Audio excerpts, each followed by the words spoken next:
Hello dear students, welcome back to my channel physics SPC. Heat transfer का एक question.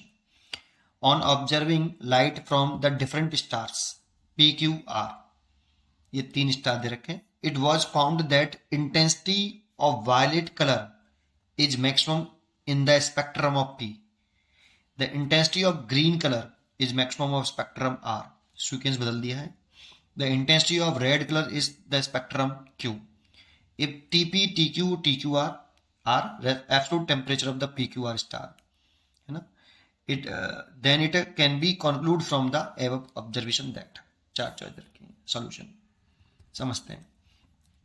देखो, एक कोई भी बॉडी हो, कोई भी बॉडी है ना, उसका टेम्परेचर अगर T है तो हम जानते हैं कि कोई भी बॉडी का अगर टेम्परेचर 0 केल्विन से ज्यादा होता है तो वो बॉडी रेडिएशन इमिट करती है in the form of electromagnetic radiation या इलेक्ट्रोमैग्नेटिक वेव। तो इस बॉडी का टेम्परेचर अगर 0 केल्विन से ज्यादा होगा तो ये रेडिएशन निकालेगी, ये रेडिएशन निकल रही, और ये रेडिएशन निकलते हैं in the form of electromagnetic wave. अच्छा, एक ही पर्टिकुलर टेम्परेचर पर सारे वेवलेंथ के, सारे फाइनाइट वेवलेंथ के, जीरो और इन्फिनिटी को छोड़कर सारे रेडिएशन इमिट होते हैं, लेकिन उन सभी रेडिएशन में से सब सारे रेडिएशन इमिट हो रहे हैं कौन कौन से भाई? तो एक स्पेक्ट्रम होता है ना, इलेक्ट्रोमैग्नेटिक वेव का एक स्पेक्ट्रम होता है। क्या?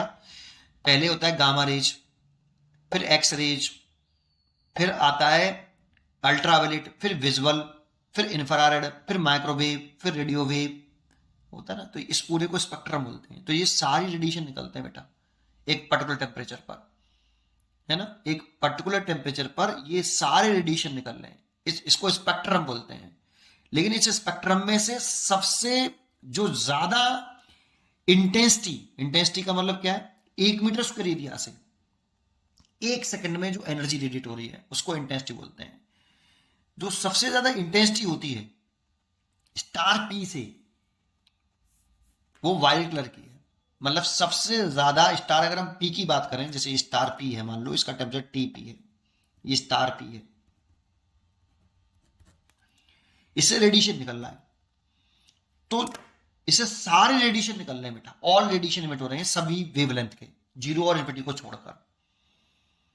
उसमें से 1 मीटर स्क्वायर एरिया से 1 सेकंड में जो एनर्जी रेडिएट हो रही है, दैट मीन्स इंटेंसिटी सबसे ज्यादा कौन से रेडिएशन की है?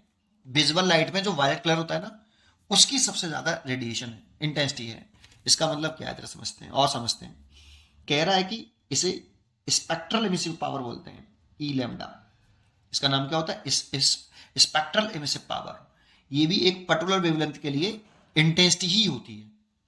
That means 1 metre square area से 1 सेकंड में जो एनर्जी रेडिएट हो रही है उसको स्पेक्ट्रल एमिसिव बोलते हैं फॉर पर्टिकुलर वेवलेंथ के लिए। ये मैक्सिमम है, इंटेंसिटी मैक्सिमम है। कौन से कलर के लिए? स्टार पी के लिए। स्टार स्पेक्ट्रम, स्टार पी से जो स्पेक्ट्रम है उसमें वायलेट कलर की इंटेंसिटी सबसे ज्यादा है, वायलेट की। इसका मतलब जब ग्राफ बनाते हैं, देखो ऐसे समझ में आएगा। ये वेवलेंथ है और ये स्पेक्ट्रल एमिसिव पावर है, दैट मीन्स इंटेंसिटी है of radiation, intensity of radiation है। जीरो के लिए इसका ग्राफ इस तरह से बनता है बेटा, एक पर्टिकुलर टेम्परेचर के लिए। देखो यहां पे वेवलेंथ इनफाइनाइट हो जाएगा तो उसकी इंटेंसिटी जीरो होगी, और वेवलेंथ जब जीरो होगी तब भी उसकी इंटेंसिटी जीरो होगी। लेकिन जिसकी वेवलेंथ फाइनाइट है उन सबकी कुछ ना कुछ इंटेंसिटियां हैं, सारे रेडिएशन निकल रहे हैं, सबकी इंटेंसिटी डिफरेंट डिफरेंट है। तो जो सबसे इंटेंसिटी मैक्सिमम है, that means spectral emissive power maximum है, वो कौन से कलर के लिए है? वायलेट कलर के लिए है बेटा, वायलेट के लिए। स्पेक्ट्रम किसके लिए? ये स्टार पी के लिए बनाया है मैंने। ये टेम्परेचर टीपी पर, इस पूरे का टेम्परेचर टीवीपी है।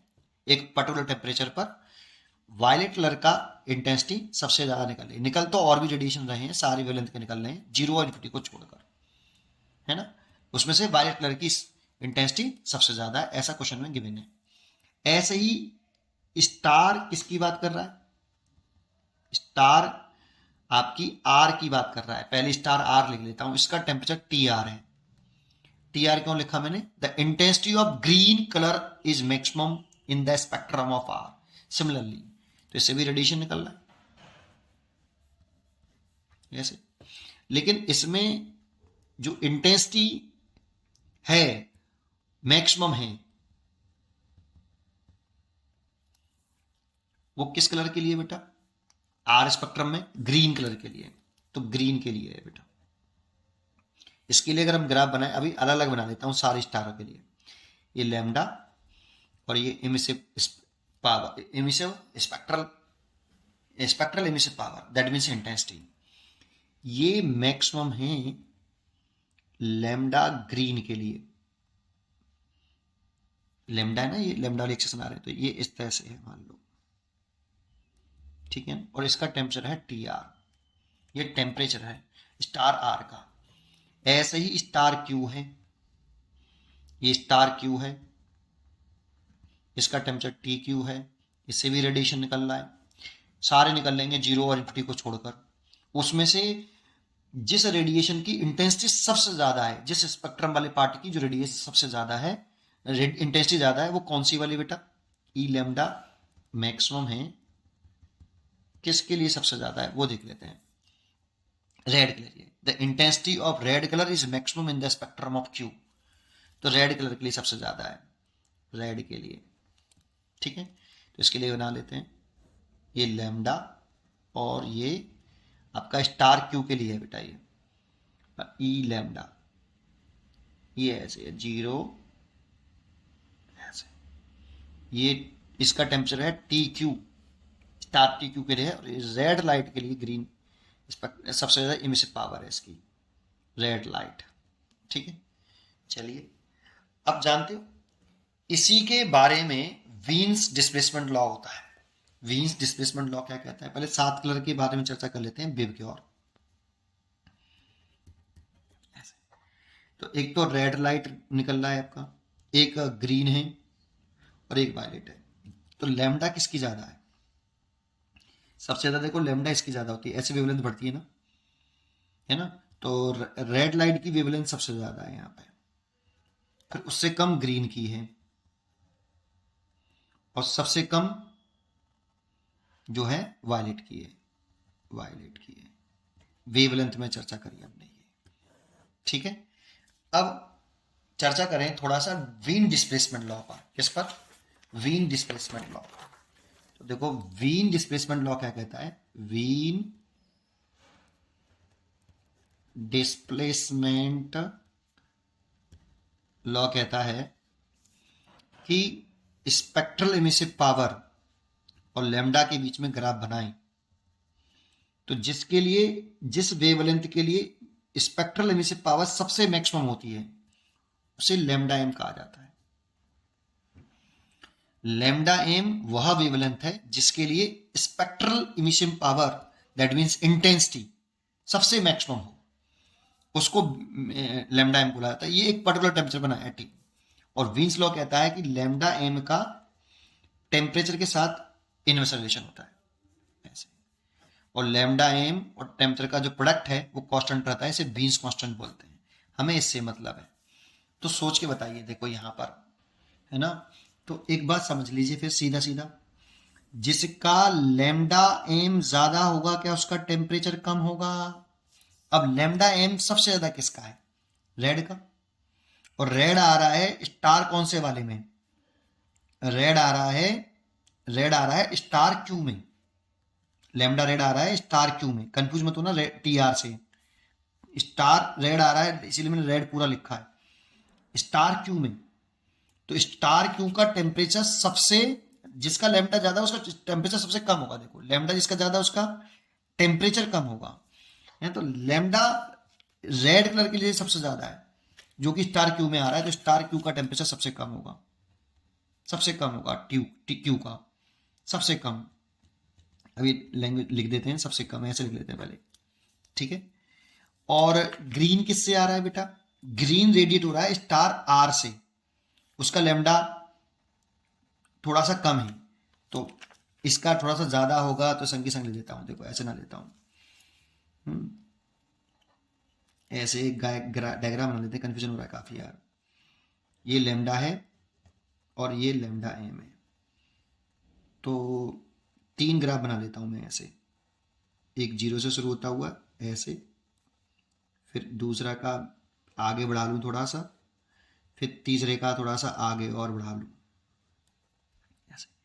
तो देखो यहाँ पे लिखूँ सबसे कम वेवलेंथ किसकी है बेटा, वायलेट की है ना, तो वायलेट लिख लूँ। यहाँ के लिए लिख लूँ उससे ज़्यादा ग्रीन की है, वायलेट, और सबसे ज़्यादा रेड की है, लेमडा रेड। अब लिख लेता हूँ भाई, वायलेट वाला कौन सा स्टार है वो देख लो। वायलेट वाला स्टार है आपका कौन सा, स्टार पी है, तो टी पी टेम्परेचर है। और ग्रीन वाला स्टार आपका आर है, तो ये टी आर है। और ये वाला स्टार रेड वाला रेडिएशन जो निकाल रहा है मैक्सिमम के लिए, वो आपका स्टार क्यू है, तो ये टी क्यू है। तो देखो जिसकी वेवलेंथ ज़्यादा है ना, तो उसका टेम्परेचर कम होगा, तो टी पी सबसे ज़्यादा होगा, टी आर उससे ज़्यादा होगा, और टी क्यू सबसे कम होगा। तो देखो क्यू के लिए, आपका स्टार क्यू के लिए लेमडा सबसे ज़्यादा है, तो लेमडा ज़्यादा एंड टी कम, तो टी कम, तो टी क्यू का कम है। ठीक है, ये चॉइस सही हो गई, इसलिए चेक कर लेते हैं। टी पी, टी आर और T Q, C choice is correct, C choice is correct, T P greater than T R greater than T Q. आपको उम्मीद करता हूँ कि ये समझ में जरूर आया होगा। ठीक है, पढ़ते रहिए और खुश रहिए। Thank you.